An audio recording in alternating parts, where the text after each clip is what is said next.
Hello everyone, this is Shubham Divakar over here and I welcome you all to the Live With You training series. And today we are going to solve a very interesting problem which has been given by one of my friend's friend.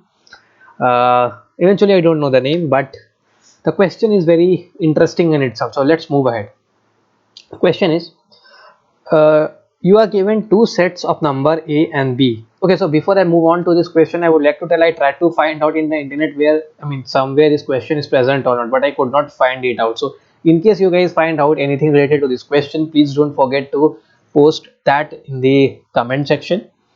And I received this question as a separate image, and then I had to code that everything and put it in the HackerRank. So this is a contest which is created by me.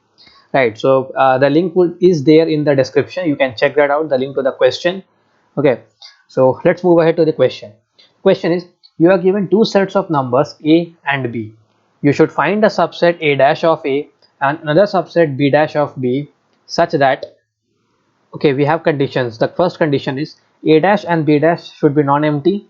Second, for each element A in A dash and B in B dash, A into B should be a perfect cube. And the third condition is mod of a square plus mod of b square is maximized, where mod it denotes the maximum, the number of elements of a dash, and same goes for b dash. All right, so the question is pretty much clear. All right, so see, what I can find out from the question is the most important thing is to find how a into b can be a perfect cube.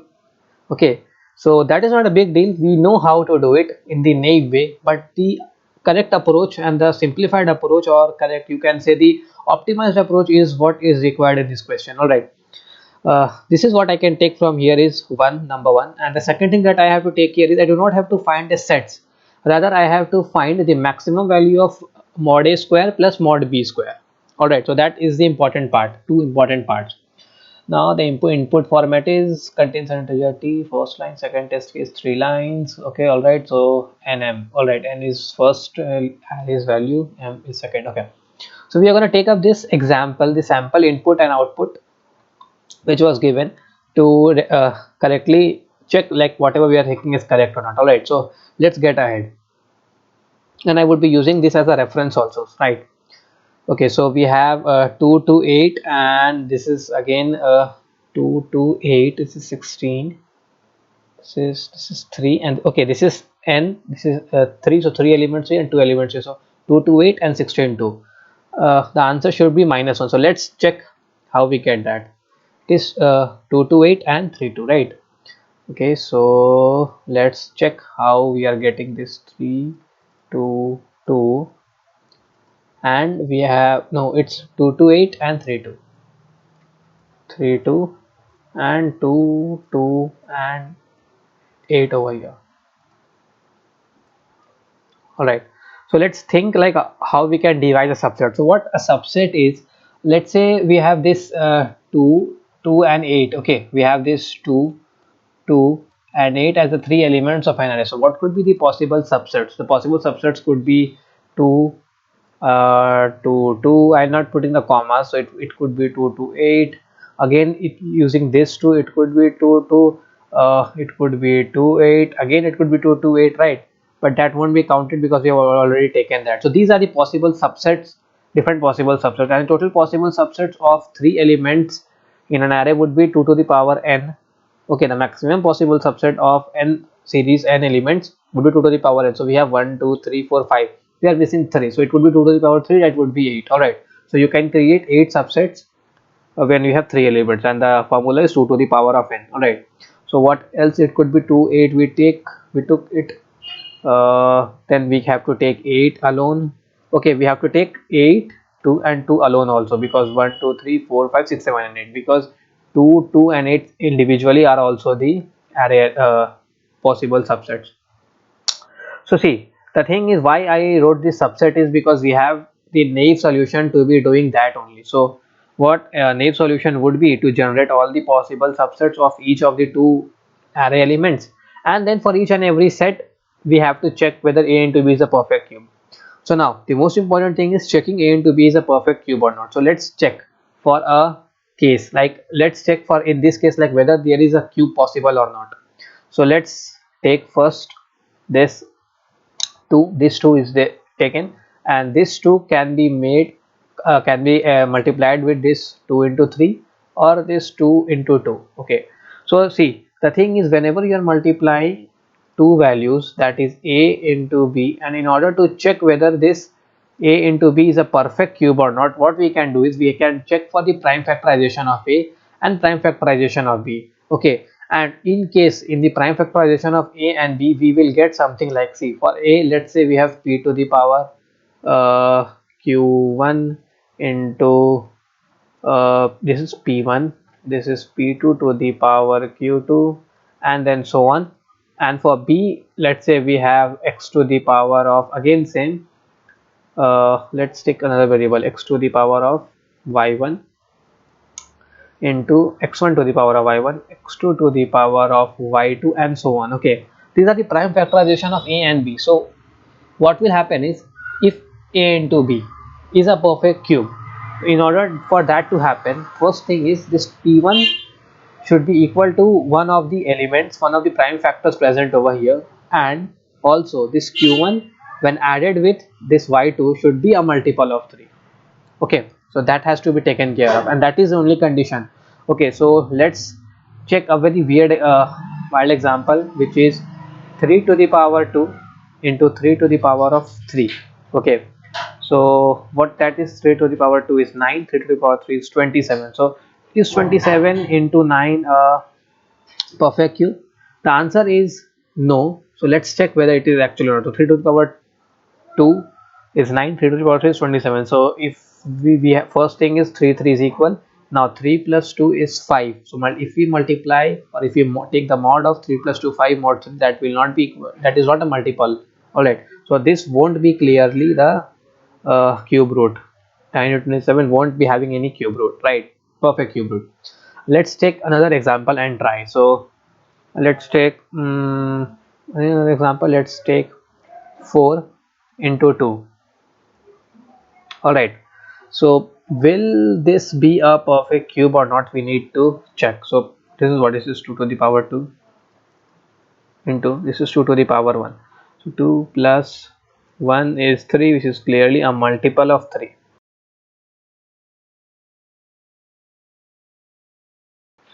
4 into 2 is 2 to the power 2 into 2 to the power 1, which is the sum of the factors is 3, and this is clearly divisible by 3. So we can clearly say that 4 into 2 will be a, I mean, a perfect, the number would be having a perfect cube root, and which we can clearly see is 8. 4 into 2 is 8, and we can clearly see that 8 has a perfect cube root, right? So this was the example, and this is what basically we are going to do in our coding part, right?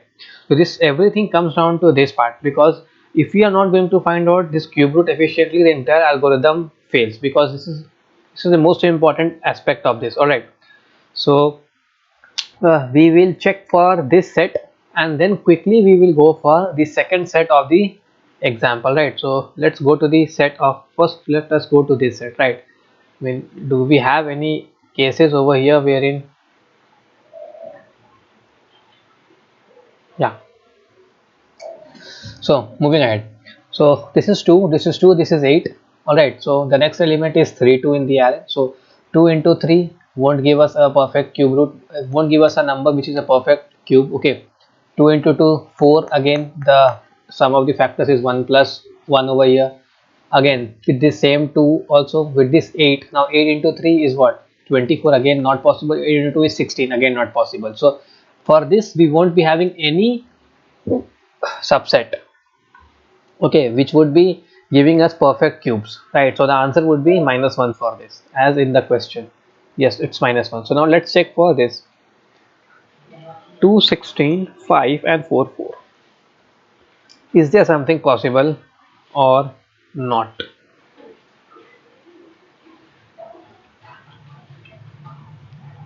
Okay, so we have 2, 16, 5 and then 4 and 4. Okay, so it's 2, 16, 5, 4 and 4. Let's first start with this 2. So the subsets that would be 2 in this 2, 4, then this again 2, 4, Now with this 16 we could be have, see there are several ways. So rather than going with this part, what I will do is I'll try to check whether if there is something possible or not. So 2 into 4 is 8 and 8 is a perfect cube. So let's check with our logic. So 2 to the power 1 into 2 to the power 2.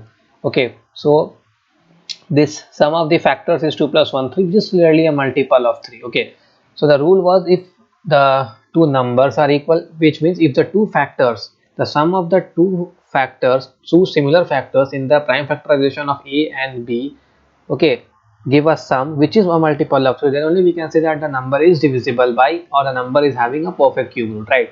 So in this case we can clearly see we have one case. So with this we'll also have one case. Now let's try for 16 into 4. 16 for the 64. Let's try for 64. So 4 is 2 to the power 2 and 16 is 2 to the power 4. Alright, so is it divisible? Yes, because 4 plus 2 is 6 and 6 is a multiple of 3, right? So this will also be a cube root. Now a perfect cube. So let's take 16 for the 64. 64 is a perfect cube root. Is 64 a perfect cube root? It's 2 to the power 4. 16, 2 to the power 2, 4 plus 2, 6. Okay, 16 4 is 64. So now is 64 a cube root of something? 4 4 is 16. 16 into 4 is, yeah, obviously. So this is a cube root of 4 to the power 3. Yeah. Yes. So we can clearly see we have this. We can clearly decode this cube, finding the cube root to this rule that we have derived right now. So this is what it is all about, right? So from this set we can clearly find some example, I mean some sets which will be having we need to find two subsets, right? So we would be having some elements in both the sets. Now the most important thing is what I will do is, because we always require the prime factorization, and we also always require this part like the prime factors, this 1 2 and 3. So what we would do is we would find out the prime factorization by using sieve, and that is what I have coded. And since the code was long, so I would not solve this, rather I would show you the code. So this is the code and I'll get to you one by one. Okay, so the code is like this part. What this part does is, okay, so this part is basically for finding cube roots, finding the prime factors of a number, not of a number but finding prime factors of all the numbers up to this to 10 to the power 6 plus 1 using sieve. Okay, once we have the prime factors, we are going to store, like we are going to use three hash maps. All right, now what these three hash maps would be doing is, these three hash maps would be used for, like this map 1 is used for, this map 1 is specifically this is used to store the factors. Okay, like whichever factors are there which are having, I mean whatever the prime factors are there, and that would be modulo 3. All right, that modulo 3 is stored in map 1. Now what is there in C? Now C basically stores all the let me check where there is C.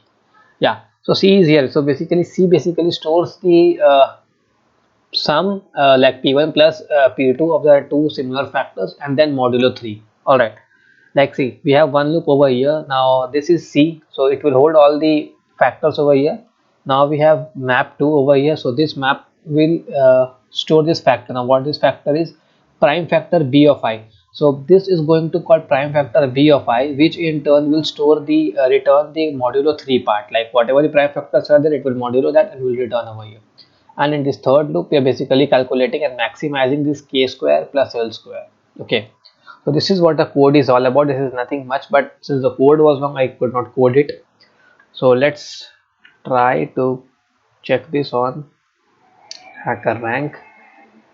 I will change this to solution. So the most important aspect of the question was to find how to find, like you are given two numbers a into b, so you need to find how optimizingly you can, you know, find like what is the best way or best optimized way to find the cube root of the number. Like you can do a naive solution and check for all the numbers and then multiply and then check, but that won't be a good way to do it. So this was the most optimized way, and as you can see we had solved this question. So with this we come to the end of the video, and the link to the question is there in the description. So thank you guys, thank you for watching, thank you.